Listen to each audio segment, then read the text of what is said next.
Welcome back into the channel. Today we are going to be previewing and predicting every NFL game in week 3. The first game on the docket, the Miami Dolphins 0-2 travel to Buffalo to take on the 2-0 Buffalo Bills. The point spread for this game, Buffalo favored by 11.5. I believe it's the biggest spread of the weekend. ESPN matchup predictor gives Buffalo a 76.4% chance to win. They're minus 900 on the money line.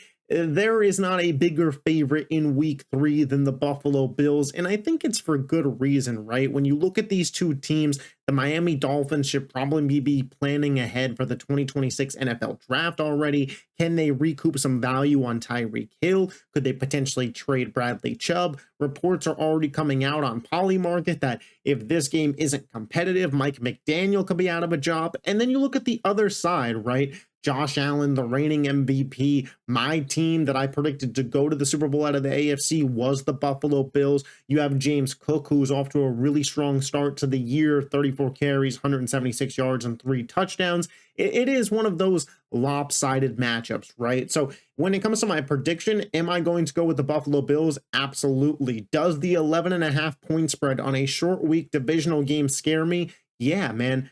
Miami's desperate. Buffalo's kind of in a comfortable spot. When you look at Buffalo's schedule and you start to think about the Patriots and the Jets and this Dolphins team, the AFC East is pretty much already over. Could Miami come out with a lot of energy and a lot of fight and maybe make this a close game? I do think that is absolutely possible. Not enough for me to pick them or anything. I'm still going to go with Buffalo getting the win in this game. I think that they're able to really lay in the points on this Miami defense, and then eventually Miami just doesn't keep up. But give me Buffalo to win this game 34-24. I'll say that Miami just barely covers the spread, but it feels pretty dominant for Buffalo. We move into what could be potentially the game of the weekend. At least it is when it comes to a battle of Super Bowl contenders. The Los Angeles Rams 2-0 travel to Philadelphia to take on the defending Super Bowl champion Philadelphia Eagles, who are, of course, as well 2-0. This is a rematch of that fantastic divisional playoff game that we had, the snow game. Saquon Barkley, massive game for him in that. Puka Nacua made that crazy catch. Jalen Carter with the sack to save the day for Philadelphia. This is going to be an interesting game. The line opened at minus 3.5. It's still at minus 3.5. ESPN projector has Eagles with a 57.5% chance of victory. You look at the stats so far. Obviously, we kind of all know, we've been talking about it. The Eagles' passing attack just hasn't quite been there yet. Is it on Jalen Hurts? Is it on Kevin Patullo? Is the, a little bit on some of the offensive line? We'll see in this game specifically, because that Rams D-line has been absolutely disgusting to open the year. Jared Verse, Braden Fisk, Byron Young, Poona Ford. It may be one of the best defensive lines in all of football, without a doubt. Saquon torched the Rams both times he played them last year, so that's something to watch. Did the addition of Poona Ford and just the Rams overall as a team getting better give them the juice to be able to not neutralize Saquon, but slow him down to an extent? Can Philadelphia, who's had trouble covering wide receivers this season to open up the year, cover Puka Nacua and Devontae Adams? I don't know. I don't know. As an Eagles fan, this game absolutely scares me, and I think that the team may get punched in the mouth. I'm not going to lie. I don't think it's going to be super high scoring. I think it's going to be close and low scoring, because I think both of these defenses are good. But ultimately, on this day, revenge game, I am going to pick Matt Stafford to just make one more play than the Philadelphia Eagles. I think that the Rams will win this game 24-21 with a field goal at the buzzer. Up next, we got what could be domination of the weekend. The Green Bay Packers 2-0 travel to Cleveland to take on the 0-2 Browns. Not going to spend too much time on this game. Matchup predictor gives Green Bay a 71% shot. They're favored by 7.5. I would take Green Bay on the spread on the money line here. The defense, we talked about it in the video that dropped yesterday, the podcast with me and Javon, but to open up the season, Green Bay's defense has been top 2, not 2. Jordan Love in this spot should be excellent. They can lean on Josh Jacobs. I am interested to see the Browns' usage of Quinshon Judkins. He missed the first game of the season and is still currently their leading rusher. I just don't know if I have any confidence in the Browns team to be able to move the ball against Green Bay when it matters, because Detroit and Washington couldn't, and those were two of the top offenses last year. Give me Green Bay to win this game 28-10. I can't believe their 2-0 Indianapolis Colts travel to Tennessee to take on the 0-2 Titans. The Colts have a 65% shot of winning according to ESPN. They are favored by 4.5. The line opened at 3.5. So people are putting in early money on the Colts, and I get why. Indianapolis has looked like an absolute machine to open up the season. The offense has really been flowing. Jonathan Taylor looks like an early candidate for Offensive Player of the Year. He currently leads the NFL in rushing. The Colts are top 5 statistically in passing and rushing yards to open up the season. I believe they also have a top 10 defense in terms of yardage allowed. Like, they are firing on all cylinders right now in an AFC South that, you know, we have a huge game later to talk about in the Texans and Jaguars. A 3-0 start would really put the Colts in the driver's seat. This, to me, does feel like a little bit of a trap game. I'm not saying that the Colts are this year's Saints, but is it possible that we're overrating them at this point in time because they've been successful to open up the season? They probably should have lost the game to Denver last week, but Denver kind of shot themselves in the foot. Not trying to discredit the Colts, but in reality, Denver probably wins that game 9 times out of 10. In the NFL, it's any given Sunday. I hear you. And I think it's also any given Sunday in this spot, right? Tennessee, a desperate Titans team. Callahan knows he's likely coaching for his job. Cam Ward looks like the guy. He's had to face 2 really tough defenses and 2 really tough defensive lines to open up the year. I don't think that it's going to be as tough of a defense in the Colts for him. Probably has a little bit more time in this game. Could make a little bit more plays. I'm picking the Titans, man. I'm picking an upset. Sometimes you got to lay it all out there and pick upsets. Give me the Tennessee Titans to win 23-17 in this game. We got the I can't believe that we're seeing Jake Browning versus Carson Wentz already square off in week 3 of the NFL season battle as the 2-0 Bengals travel to take on the 1-1 Minnesota Vikings. In this spot, listen, I probably don't support any version of betting on this football game. If I'm being completely honest with you, Minnesota opened as 5.5-point favorites. It's now at 2.5. The JJ McCarthy news came out in that time span as well, so that has some effect on it. But I think people are seeing what I'm seeing, and I'm going to be flat out, guys. I'm taking the Bengals in this spot. The offensive line is the reason that JJ McCarthy is injured right now. Aaron Jones is going to miss this game. I don't expect Carson Wentz to come in and perform at a high level. We saw him last year at the end of the season, and he just wasn't good then. I don't expect him to be good now.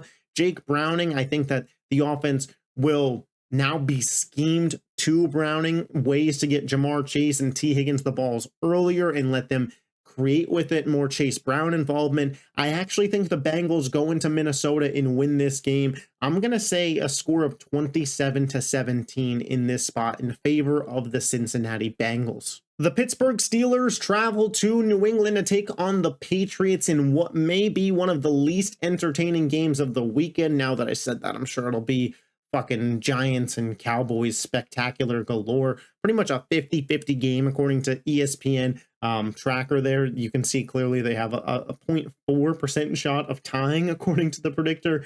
Pittsburgh's favored by 1.5. That's where the line opened to. No movement there. Aaron Rodgers versus Drake May. These are 2 similar teams to me in which I feel like their defenses on paper were supposed to be good and have been just terrible to begin the year. The Patriots showed last week a little bit more in the run game, but they were playing Miami. So do you take those stats for what they are, or are they phantom numbers? I'm going to go with the Patriots to win this game. You know, it really could go either way, but Pittsburgh's offense, I just have a hard time believing in it. Jalen Warren's their leading receiver through 2 games. And their defense is cool, but they can't stop the run in Stevenson, Travion Henderson. I think that duo is able to eat in the New England home field advantage. I do think it's close. I'm going to go with a final score of 21-17 in favor of New England. The 0-2 New York Jets, led by now Tyrod Taylor, travel to Tampa Bay to take on the Buccaneers. We don't got to spend much time on this. This should be probably a slaughter fest, if we're being honest. A lot of Bucky Irving, a lot of Rashad White, Baker Mayfield in the first half, probably dotting up the Jets. Their defense hasn't been spectacular this year. Their offense looked good in week 1, but obviously it all fell apart last week, and Justin Fields got hurt. I don't see them being able to move the ball against a Buccaneers defense that's actually been pretty solid. The Kalijah Kancey injury does hurt Tampa Bay, but I think they're able to overcome it. They were able to go on the road and beat Atlanta, on the road and beat Houston. I just don't see a world where now they're at home and they lose to the Jets, especially with how competitive the NFC is. I just don't think Tampa could afford to be dropping games when they do have a realistic shot to be the 1 seed. I see them coming out at home opener, taking care of business, and winning this game like 30-10. The Las Vegas Raiders travel to Washington to take on the Commanders, the DC area. At least it will be now that they got their stadium approved. They're actually in Maryland. Jaden Daniels, man, the big question, won't he play in this game? He won't practice until the earliest Friday, but the Commanders 1-1 to start. They have the long week. I kind of lean that Jaden will be able to play in this game, but they'll probably limit his rushing. A lot of question marks for both of these teams, man. You question, is Washington able to replicate their success in year 2? They beat the Giants in week 1 pretty handily, but how much stock do you put in that win? Then they get demolished, and the final score made it look better than it was, but the Packers dominated them on Thursday Night Football. Long week. They lose Austin Eckler for the year, so Bill Krosky looks like he's going to be the running back for this team's future. And then you got Geno Smith, man, who, listen, not doing good to open up the season for all the Geno truthers out there. 1 touchdown, 4 interceptions, but 542 yards. I think that they got to start relying on Genty more. I feel like if the Raiders are going to be successful, it'll be because Genty is the driving force of that offense. That being said, I am taking a risk here, but I do think Jaden Daniels is going to play in this game. Vegas, it looks like, expects him to play. They're still favored by 3.5. I'm going to take Washington to win 27-23 and just barely cover that line. The 1-1 Atlanta Falcons travel to take on the 0-2 Carolina Panthers. The Falcons opened up as 3.5-point favorites, and that spread is now all the way at 5.5.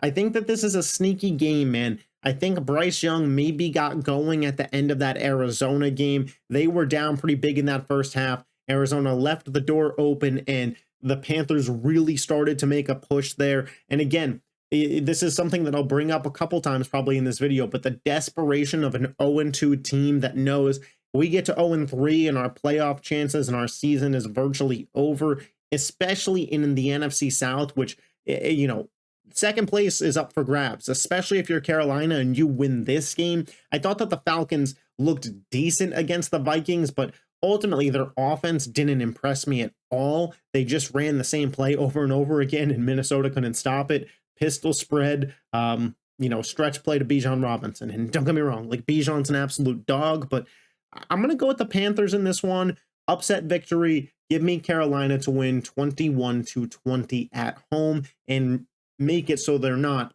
defeated to open up the year. Another 0-2 team in action as the Houston Texans travel to Jacksonville to take on the Jaguars. The Houston Texans are the definition of desperate, man. The Jaguars are 1.5-point favorites. They opened there. They are still there. The Texans at plus money here.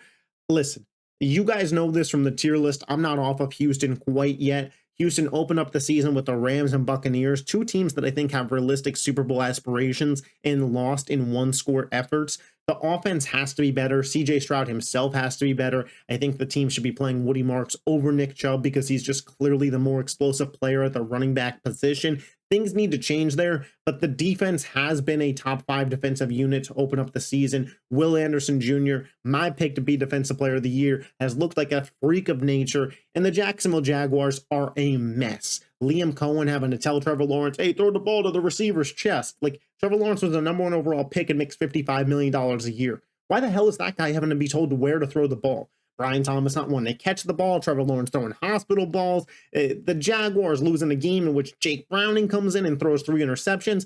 The vibes are off in Jacksonville. I think that this team season is going to go off the rails. Houston, CJ Stroud's rookie year for what it's worth, started off 0-2, went to Jacksonville, and started winning some football games. I think we could see that repeat in year number 3. Give me the Texans to go on the road and beat the Jags. I think it's pretty handily, 27-17. This is one of the biggest games on the slate this weekend. The Denver Broncos 1-1 travel to Los Angeles to take on the Chargers, who are 2-0. The Los Angeles Chargers open up this season probably better than any Chargers fan could expect. Justin Herbert looks like a freaking MVP candidate. Keenan Allen looks like he's still in the prime of his career. McConkey's looking nice. Quentin Johnston learned how to catch footballs. And the defense, despite losing 5 defensive starters, is still a top 5, top 10 defensive unit in football. They certainly play like it. They suffocate you. They make you throw the ball underneath, and they are fantastic at tackling.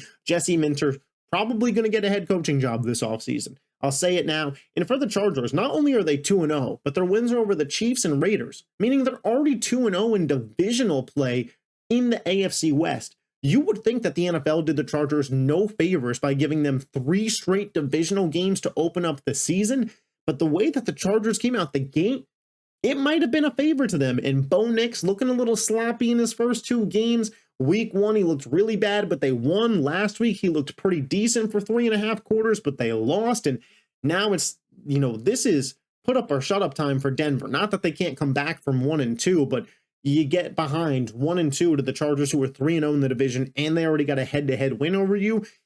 By the end of the first month of the season, it feels like you already got a tall mountain to climb to get back in this divisional race. For LA, even if you lose this game 2-1, I feel like you got to be pretty happy with yourself to open up the start of the season. This was a toss-up for me. I'm going to go with Denver. I think they're a little bit more desperate in this spot. I still think that the Chargers have a little bit of an issue with running the ball, and we saw it almost cost them that game versus the Raiders. If Geno Smith wasn't so just bad and that Raiders offense wasn't so bad, I think that game could have been way more competitive at the end, and maybe the Chargers would have, quote-unquote, chargered it up. But in this game, give me Denver and their defensive line and Pat Surtain and that defense to really make Justin Herbert sweat it out, and the Broncos win this game in exciting fashion, in fun fashion, 30-27. We then got the 0-2 Saints taking on the 1-1 Seattle Seahawks in Seattle. Some people are trying to convince me that the Saints are good. I'm seeing other YouTubers say the same thing. Saints fans, your team ain't nice. Your team isn't like that, okay? And they're going to go to Seattle against that Seahawks defense and fall to 0-3. I don't think it's going to be a fun game. I don't think it's going to be an exciting game. And with that Broncos-Chargers game on, and a game that we're going to talk about in a second also on, this game probably doesn't make a screen in my household. I'll probably have to watch it back, but Seattle's favored by 7.5 for good reason. Darnold and that offense found their way in Pittsburgh last week, so maybe the Niners defense is just better than we were giving it credit for. Ken Walker looked pretty solid. JSN looks like an absolute machine to open up the year. Give me Sam Darnold, that Seahawks defense, to get a comfortable win at home, 24-10 over the New Orleans Saints. The Dallas Cowboys travel to Chicago to take on the 0-2 Bears. The Cowboys are favored by 1.5 points in this game. Dak Prescott, CeeDee Lamb, and that Cowboys offense had to be absolutely outstanding to come back and beat the Giants in what was a thrilling game. 41 points in the fourth quarter, shootout game. Brandon Aubrey's ridiculous. Like, there's, what was it? It was like 10 seconds left in the game, and they run a halfback draw just to draw up a 64-yard field goal for the guy, because those are give me's, and of course he just freaking drills it. And the situation going on with what is Caleb Williams, what is this Ben Johnson offense, is this marriage going to work? They're 0-2, the sky is falling, Chicken Little. By the way, though, Rome Odunze, a fucking stud. And for those of you that know, you know why your boy is thrilled with that. I'm going 0-2 desperation again. I feel like I've seen the Bears play good football for about 5 quarters now, and I'm going to pick them to win this game. I think it's close. I think it's high scoring. I think it's fun. But give me Chicago in this offense to finally look like it's got some juice for a full game, winning 34-30 over the Dallas Cowboys. A battle of two 2-0 NFC West teams, the battle that maybe we didn't think we were going to see. Kyler Murray versus what I suspect to still be Mac Jones at this point. The Cardinals, this to me, it's going to be weird to say, but feels must win. Listen, it's not like you lose and your season's over. But if you want to be a real playoff team this year in your division, when you are playing teams that have a backup quarterback, you should win games, especially when you are a defensive identity surrounded team. Kyler Murray, he had one really terrible pick versus Carolina. Other than that, he's been actually pretty solid to open up the year. Still got McBride there. And then for the 49ers, Mac Jones looked like a freaking star versus New Orleans. Is that a Mac Jones story? Is that a Kyle Shanahan story? Is that a New Orleans story?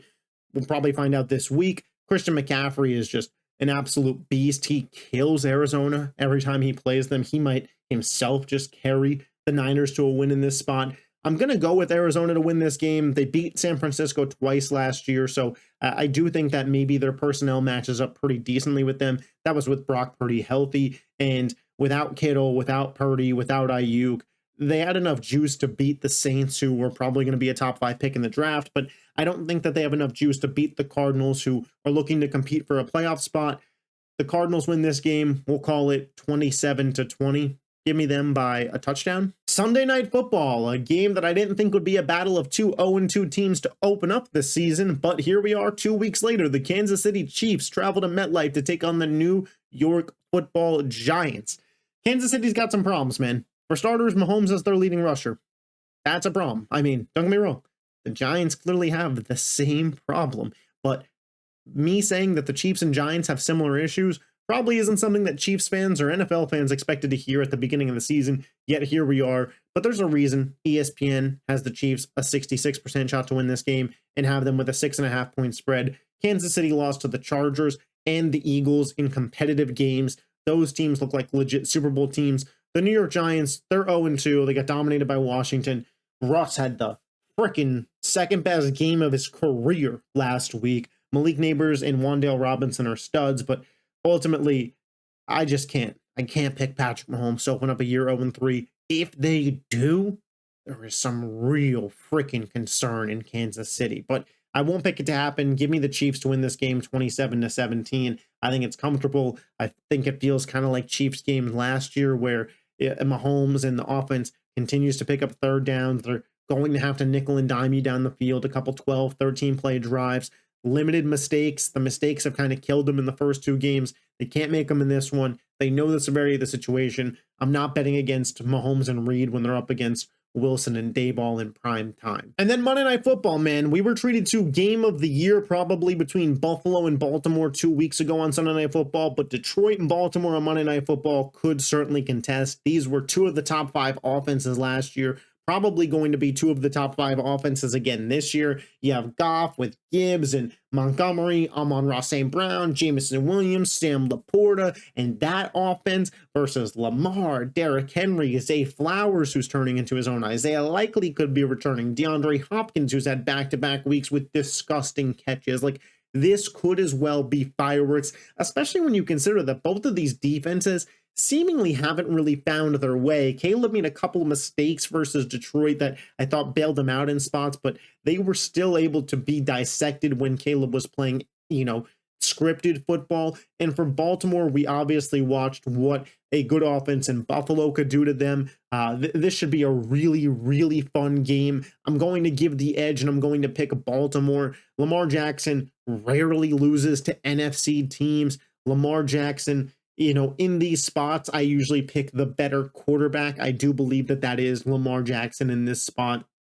Going back to last year, I think the guy has like 47 to 50 passing touchdowns, only 4 interceptions, and like 3 of those weren't even his fault. So he's just so efficient. I don't think he's going to turn the ball over. Jared Goff, if the Ravens can get pressure, which I suspect they'll be able to at some point, I think he's more likely to make a mistake, but I do think that this game is fireworks. I do think it's very entertaining. Give me the Ravens to win 38-30 at home. These were just my predictions, though. I wanted to start putting out these videos to kind of just give you guys a little bit more content, talk about the games beforehand, talk about some storylines going into it, my thoughts. Let me know yours in the comment section down below. Do you like this kind of video? Do you not? Make sure if you love the NFL and you're not yet subscribed to this YouTube channel, you hit that button. If you made it this far in the video, you clearly kind of liked it somewhat, so hit that like button. I appreciate you guys' support. I'll catch you next time. Peace.